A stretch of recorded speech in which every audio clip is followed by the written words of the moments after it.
Dr Simo, c'est la réflexion d'un enfant africain typique. Dans mon cas, j'ai eu un peu de la chance. Je suis né dans un village à l'ouest du Cameroun, le village Bapa, où j'ai grandi à peu près jusqu'à l'âge de 6 ans, 7 ans. Et j'ai été recueilli par ma tante ici dans la ville de Yaoundé.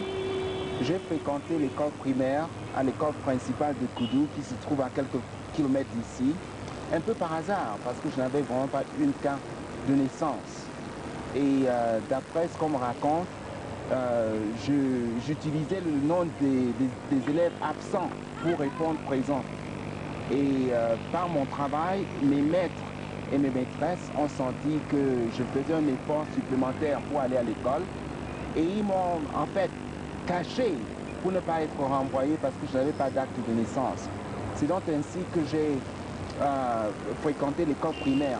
Un acte qui était significatif à l'époque, au cours élémentaire 2, à cause de mes moyens qui étaient très très forts, j'avais été invité par Madame Aïdjo à la présidence de la République de l'époque pour recevoir un prix. Et j'y ai apporté ma tante Élise et mon oncle Mopon Abraham qui m'ont accompagné à la présidence de la République, ce qui était déjà un acte important à l'époque. Et puis au cours moyen 2, j'ai encore eu un autre acte qui était très important. J'ai représenté mon école au programme de radiodiffusion Échecs et Maths. Je ne sais pas si tu te rappelles là, où on faisait des questions et les écoles faisaient des compétitions. J'ai représenté mon école et en 66-67, j'ai eu la chance d'être admis au concours d'entrée au lycée Leclerc à Yaoundé. Et comme vous le savez, c'était un concours national et très compétitif. Et avec plaisir, je t'y ai rencontré et c'est vous qui m'avez encadré quand j'étais au lycée Leclerc. Au lycée Leclerc, j'ai eu de très bons moments avec mes professeurs français qui en réalité étaient très sympathiques et m'achetaient les livres de travail parce que j'étais en réalité très pauvre pour me permettre d'acheter tous les livres nécessaires. Et quand j'ai eu le baccalauréat, j'ai eu le concours organisé par les Anglais pour aller faire des études universitaires à Londres. C'est ainsi donc que je suis allé à Londres, que j'ai appris l'anglais, un peu au détriment de mon patois, le bamileke, et un peu au détriment du français. Et j'ai donc appris l'anglais et j'ai obtenu une maîtrise en 79. Je raconte un peu comme par amusement qu'après la maîtrise, je chantais l'hymne national du Cameroun chaque matin et je portais le drapeau un peu partout où j'allais. Alors j'étais pressé de rentrer au Cameroun pour essayer de participer à ce que j'appelais donc la construction du pays. Alors ce qui m'a un peu déçu quand je suis rentré, c'est le manque, c'était des fractures tribales que j'ai constatées. Et j'étais malheureusement ressortissant d'une région qui était un peu, voilà, au Cameroun. Et cette expérience d'une année a changé mes concepts naïfs de ce qu'était le Cameroun, que j'envisageais être un pays très homogène.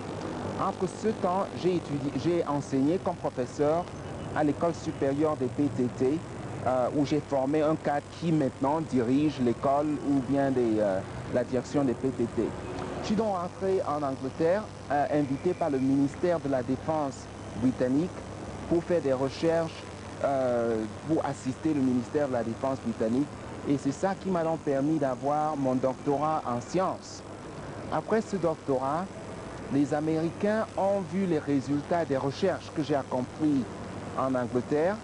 En Angleterre, c'était strictement dans le cadre de la défense, mais les Américains voulaient en réalité commercialiser ces recherches. Et c'est ça qui m'a donc fait migrer aux États-Unis en 1983.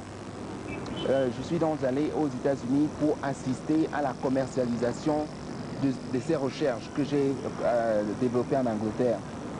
Parmi ces recherches, il y avait plusieurs branches, mais la branche qui est beaucoup plus connue ici au Cameroun, c'est peut-être les antennes paraboliques qu'on utilise pour capter les signaux à satellite.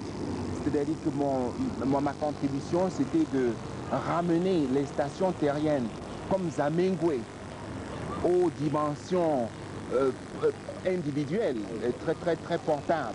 C'était là l'une de mes contributions les plus importantes en matière de satellite.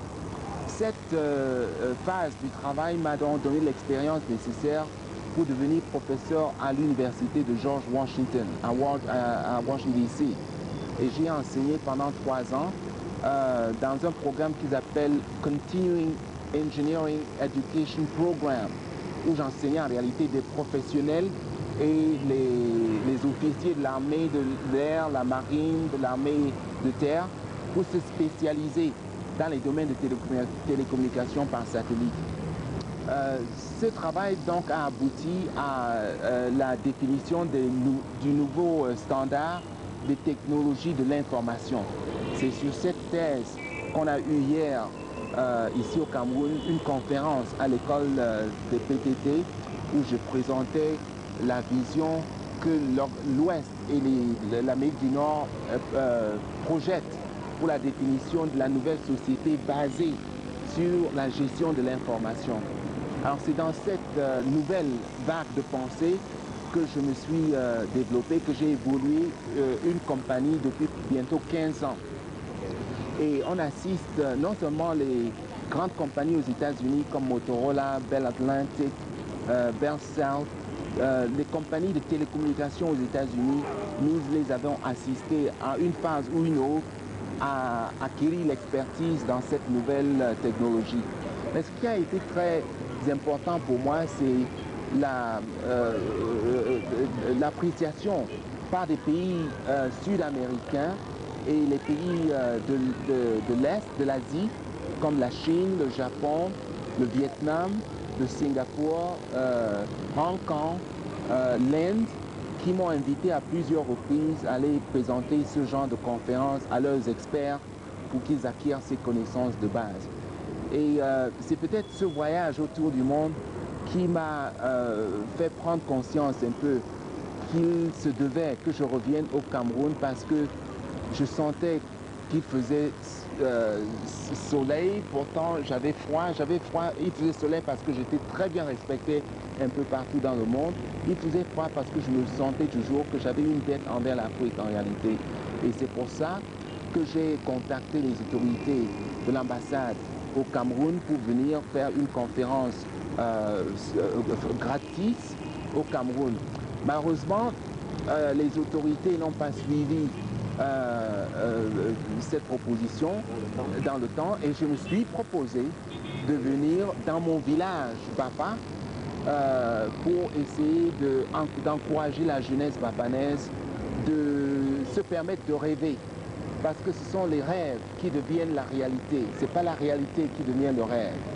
Alors je suis venu donc encourager la jeunesse bapanaise de travailler, de se permettre de rêver. Mais que le rêve en réalité devient réalité seulement dans la mesure où on rêve avec amour, avec travail, avec persistance. Et j'ai donc encouragé la jeunesse et l'élite bapanaise ici de travailler dans l'amour, dans la fraternité, dans l'union, parce que c'est l'union en réalité qui fait notre force. Et l'analogie que j'ai présentée est ainsi. J'ai dit que quand on évolue sur une piste et on voit un morceau de bois sur votre chemin, si vous ne l'écartez pas, le morceau de bois vous freine et vous pouvez effectivement tomber. J'ai dit que quand on évolue dans le monde des idées,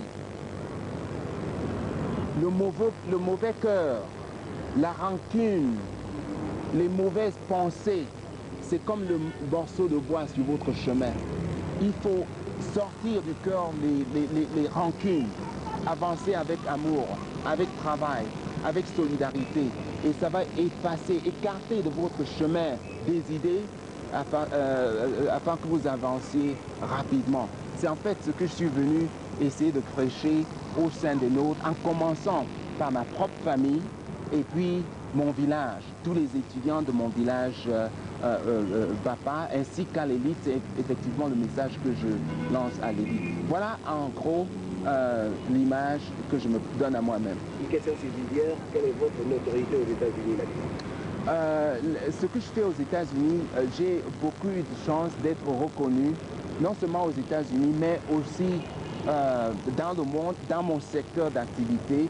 Mais aux États-Unis, en réalité, j'ai aussi eu beaucoup de chance d'être bien respecté par les membres du Congrès aux États-Unis, aussi que par les membres du Sénat aux États-Unis, en reconnaissance du travail que je fais pour supporter l'économie américaine. Parce que ce que je vais enseigner en Asie ou en Amérique du Sud, c'est en réalité une promotion du standard développé aux États-Unis qui est en train d'entrer en compétition avec un autre standard développé par les Européens. Donc en réalité, je suis un ambassadeur technique des Américains un peu partout dans le monde, mais un ambassadeur culturel de l'Afrique par le monde. C'est ainsi que je me vois. Justement, dans ce cas-là, qu'est-ce que vous pensez qui est la part de vos racines, de votre développement culturel dans les succès que vous avez développés par le monde?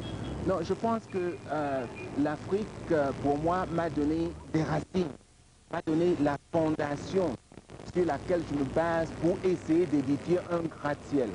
Le gratte-ciel en soi ne peut tenir sans fondation.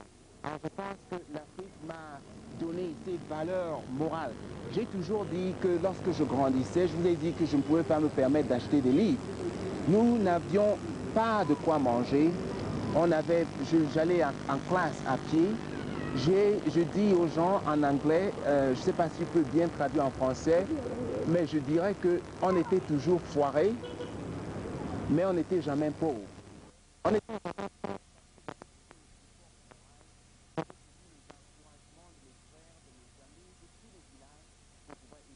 je pense que c'est ça en réalité qui a donné à moi, qui m'a donné un avantage par rapport à mes collègues de l'Occident ou de l'Amérique du Nord.